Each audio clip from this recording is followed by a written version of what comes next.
Tansei, bonjour, Tanishi, and hello. Welcome to the North of the Fort podcast. We record these episodes here from Flin Flon, Manitoba on Treaty 5 territory, the traditional lands of the Cree Nation and the homeland of the Métis people.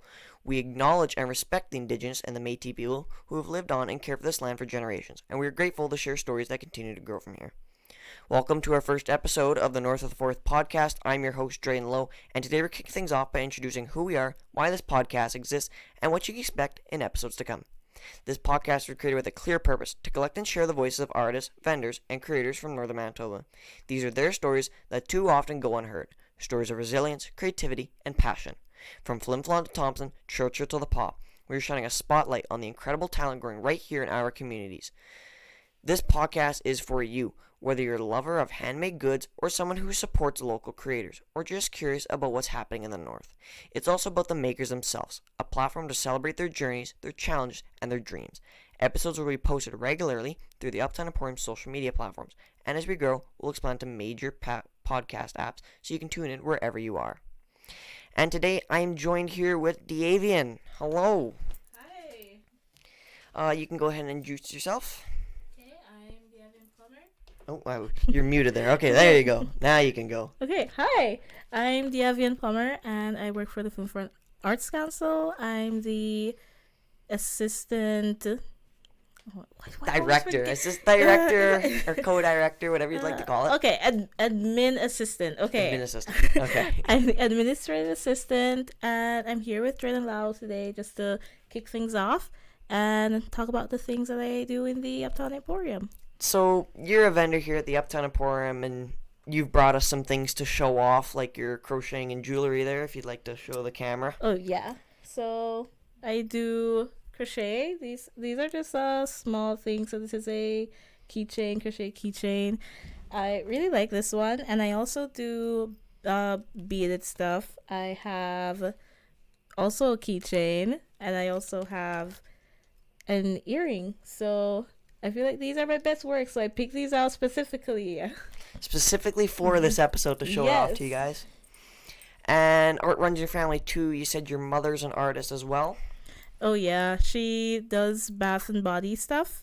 And she also does beading, a little bit of beading as well. She makes a little bit of rings and also bracelets. I wish I had them on right now, else I could have showed would be you. Cool to show off, yeah. Yeah, that would be cool. And yeah, she'll be here for in a future episode. Yeah, I'm looking forward to that. And you said you've been creating art since you were a kid, right? Oh yeah.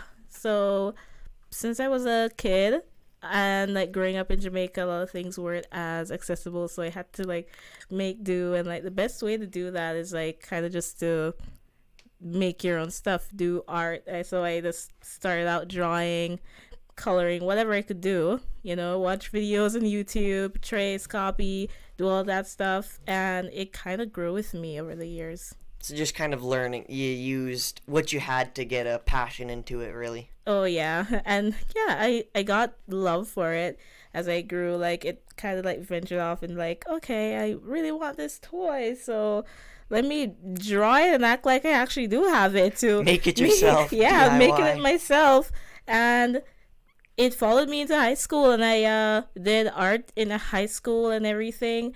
And I was really, I was good at it, but by the time I should have went to high school. And also during my I think you guys would call it elementary days. Yeah, you guys would. We also ventured off into like many different crafts, like even embroidery and traditional cultural makings and stuff like that. So just even where I'm from is really artistic. So I think I would have ventured into the arts one way or another. You would have stumbled into it one day. So you also know a lot more about the Uptown Emporium and Imagine Northern than I do. Can you tell us more about the Uptown Emporium and kind of Imagine Northern? Okay, so if you don't know already, the Uptown Emporium is basically like an artist hub where many of artists from all over the North come and they put their art in a store. And they're also all handmade to some degree, because like we have authors, we have writers, and like you can't really make a book from scratch, you know. So yeah, and that's still art. You still make that. This it still takes talent, still takes time, skill, and all of that. And we have, I think, over 100 vendors in the store. As for Imagine Northern, I do know that they are a growing organization, and over the years, they have definitely grown into a space where artists can develop. And a lot of things for artists, especially in the north, is growing with the Imagine Northern. They're one heck of a company. They're helping helping them just spread, their stories and their art as well. Yeah, that's true. And that's what we're here to do, is share stories and show off products as well. So, you've told us a little bit about yourself. Is there anything more you'd like to say about who you are? I'd say that I'm a pretty free flowing artist. I do whatever I think looks good. I kind of try not to give up. You mentioned earlier before this, like, if I venture off into anything else than what I do, and one of them was pottery. So I haven't given up on pottery. I remember the pottery, yeah. Yeah, I haven't given up, but like still, like waking up, like spending the whole night making something, and then you wake up, see it all cracked, like oh yeah, like no, but I haven't given up. I do still find enjoyment in that. Sometimes it's good to like not to get as attached to your art. It's like, yeah, there it goes. Yeah, it's like, there it goes. Like, no, I actually wanted to keep you, especially when it comes out really, really good. You're like, I'm proud of myself. And then I wake up or I go check on it in the night, and there's like a billion cracks. Like, yeah, it's crumbled and it's gone. And I'm like, no. So, you primarily focus, like you said, on your crochet, your jewelry, and your earrings. Which one out of the three is your favorite of your crocheting or jewelry? I'm gonna say crochet. They're both really versatile, but I feel like with crochet, this is definitely something you could see other people wear on a day-to-day basis rather than like beads and stuff, because like even when it comes on to children, like putting the bead in their mouth and stuff, but with yarn, it's and like those look good in like a bag or a backpack. Yeah, or a backpack. Yeah, and not many places you would probably have a phone keychain. Not everyone has a phone that would probably be used for this. But as for crocheting, I also make like hair clips and stuff out of crochet. I'm trying to venture out into clothes, but I do need time to do that. Clothes are time consuming. Yeah, they are. So I feel like it's definitely crochet. It's gonna be crochet for me. Okay. Your earrings, did you make those yourself?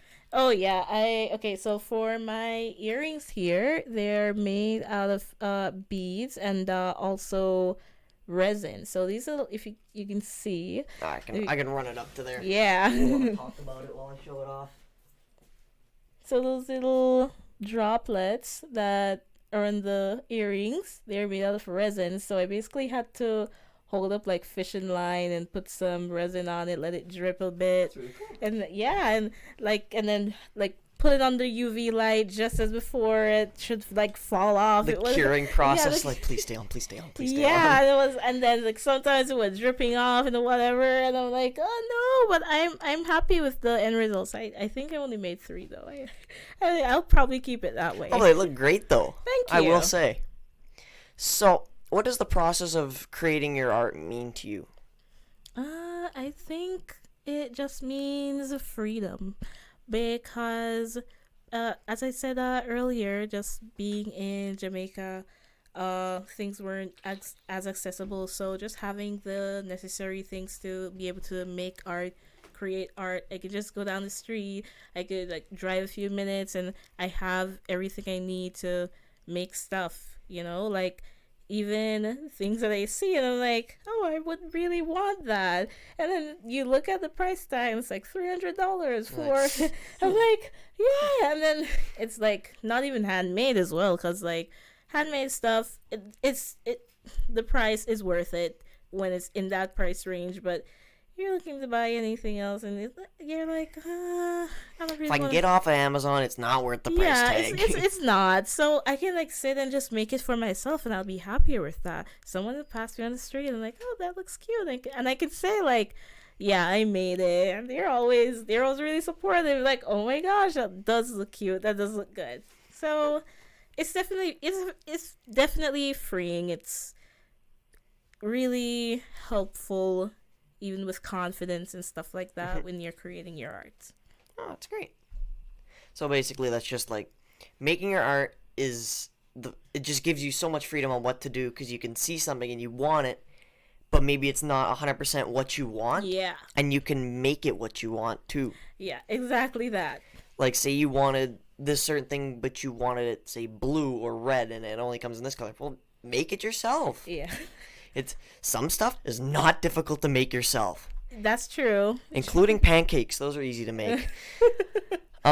So during COVID, how was art during then? How was making art during then? Okay, during COVID, that was kind of like my break towards art, with everything happening. I couldn't go to school. I definitely not even to visit as much. Like, places were closed. Where I lived back then, it wasn't really accessible to travel either.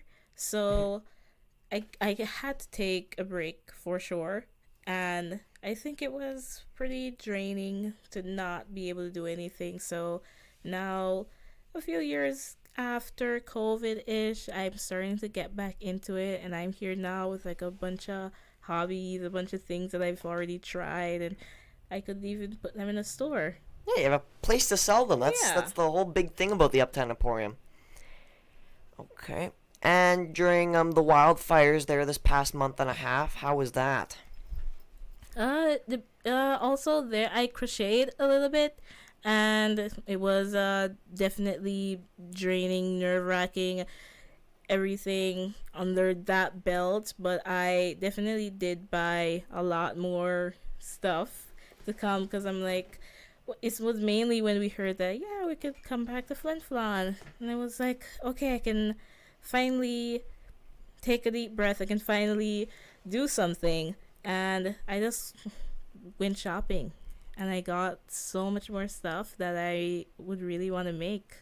You just missed it over that 1 month that you had to have everything. Yeah, I got like a bunch of stuff, a bunch of fur, a bunch of beads, needles, everything. No, that's great. I mean, for me, I had a horrible time with the fires because I lost my house. But getting to go shopping again and looking for new stuff and replacements, it's kind of...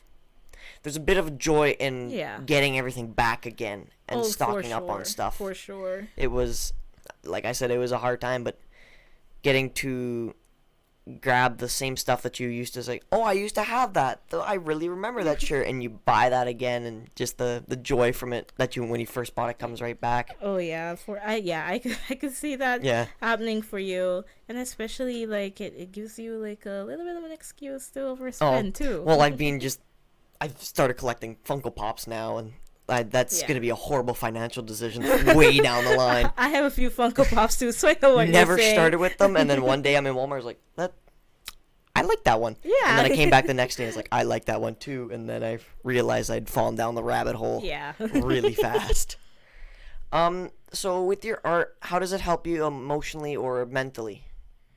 I feel like when I'm doing art, it helps me more mentally, because like art is a form of self expression, so pretty much anything is art and can be art. So even things like writing, that's definitely like an art form. It gets your emotions out and everything. So as far as like emotional, like I know that whenever I'm sad, I'm bored, I'm tired, I know I go pick up some beads and I try to make something that I've seen, and it does help. Like even seeing the tutorials, and I'm like, no, I probably can't do that. I'm not that talented yet. It's a laugh like, I could, but I don't think how good will it look. Yeah, and then like I go pick it up, and it looks better than expected. Like that little spark of joy. Like I enjoy it, and I feel everyone should have that one little spark of joy, even if it's not with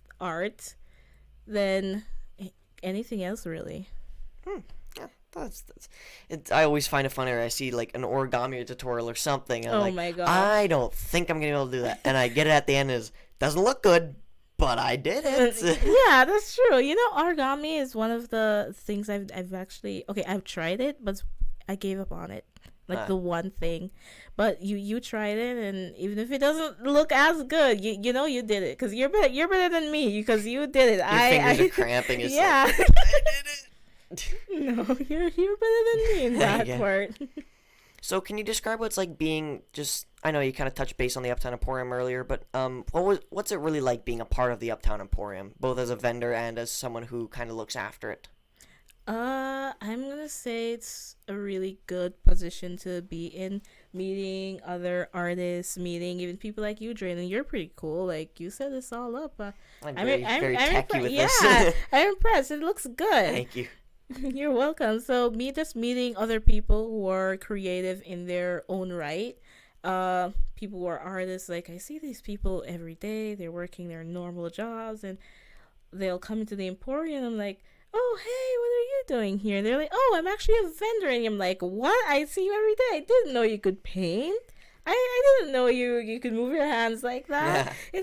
It's a really great experience just being able to meet new people, meeting new artists, like listening to their stories because a lot of Uptown Emporium customers, you're really talkative, you know, which to me is a good thing.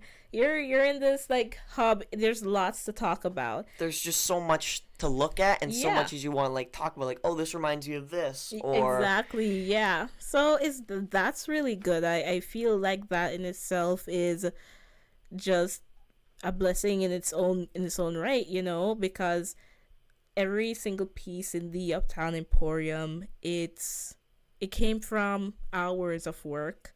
It came from an experience. It came from something that they saw, and just being able to hear those stories and being around those people, it's really great. Mm-hmm. It's that thing of being. That looks like it didn't take that long, but it could have taken this person a week of work on this one little spot. Yeah. And it's better than something that's just coming off of a print press. Yeah, because exactly. There's soul in it.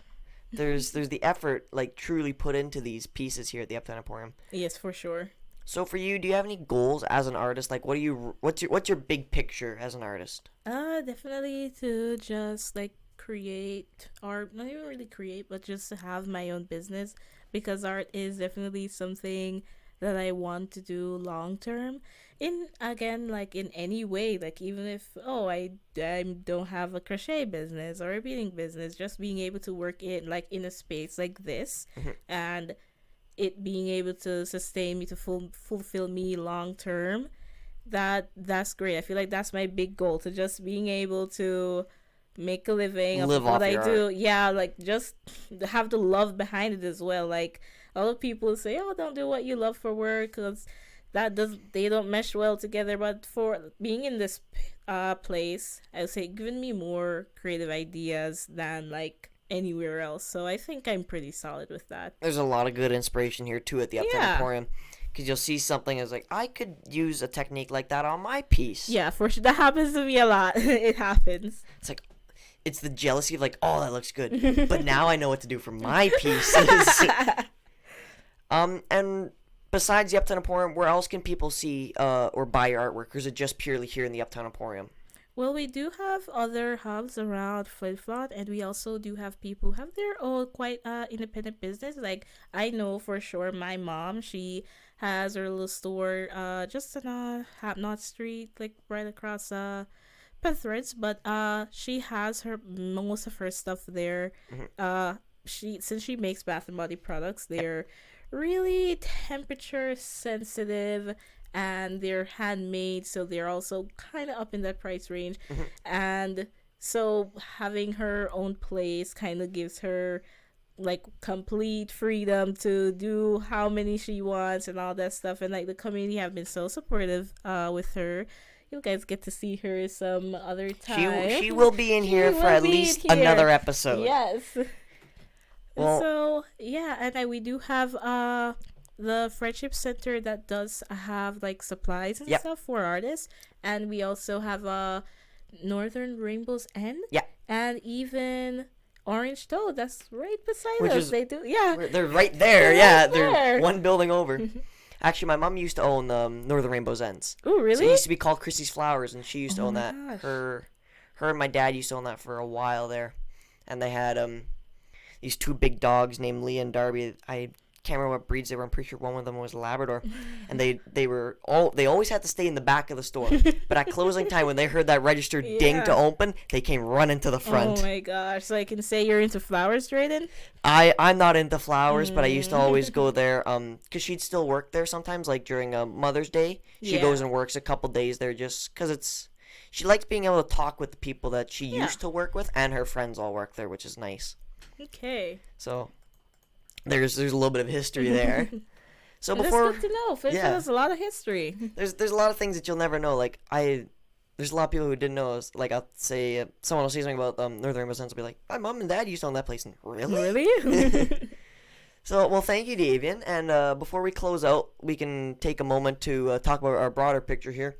In addition to these interviews, each episode shines light on events, workshops, and other community events that are happening. And when's the beer gardens? We have a beer garden fundraiser. Beer gardens are next week. I'm not sure of the date, so I actually won't say it. But we have the beer gardens that are a fundraiser, and it's held by Aurora and Pine, and it's a fundraiser directly for people in the Nair who lost their homes, who were affected by the fire. Like me. Yes, so come out and support, help our guy Drayden here. Support me so I can continue to have a home, so I can come here and work on these. Yes, please do. And the rest of my community. It's looking at a map, and you never really notice the scale of it driving through it, but when you look at a map and you see, okay, it ended on 7th Street, and you just see how much is gone and how much is left, it just drops my heart.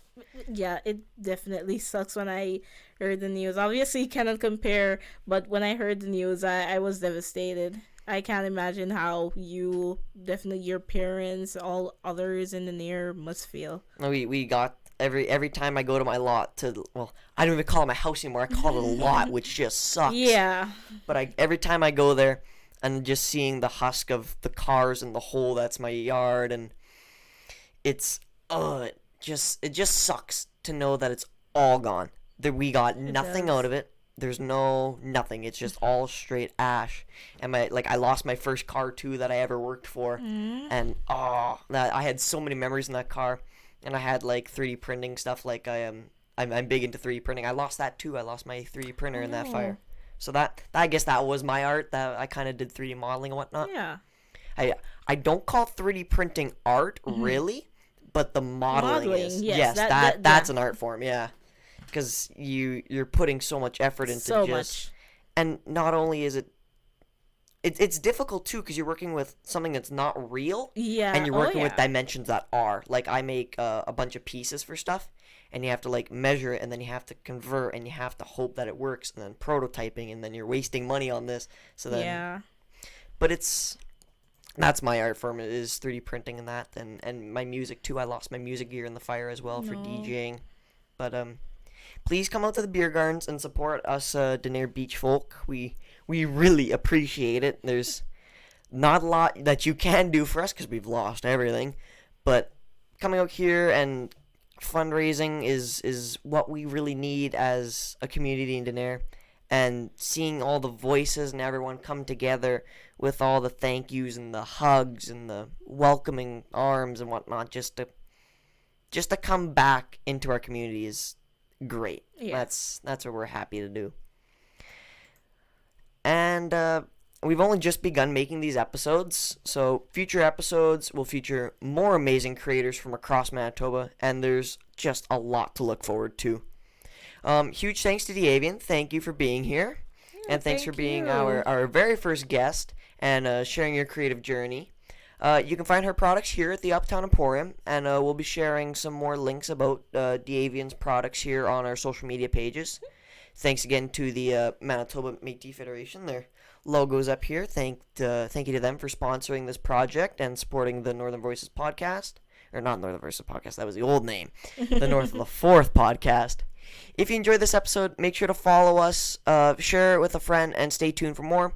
We'd love to hear from you. Whether you're a listener or a maker, reach out and you can be part of the conversation. You can come here to the Uptown Emporium on a whim and I can record an episode with you. Or if you'd like to stay at home, we can have a Zoom meeting or a phone call, whatever works for you. If you want to be on the podcast, you can come to the Uptown Emporium, come see me, and I can get you in an episode.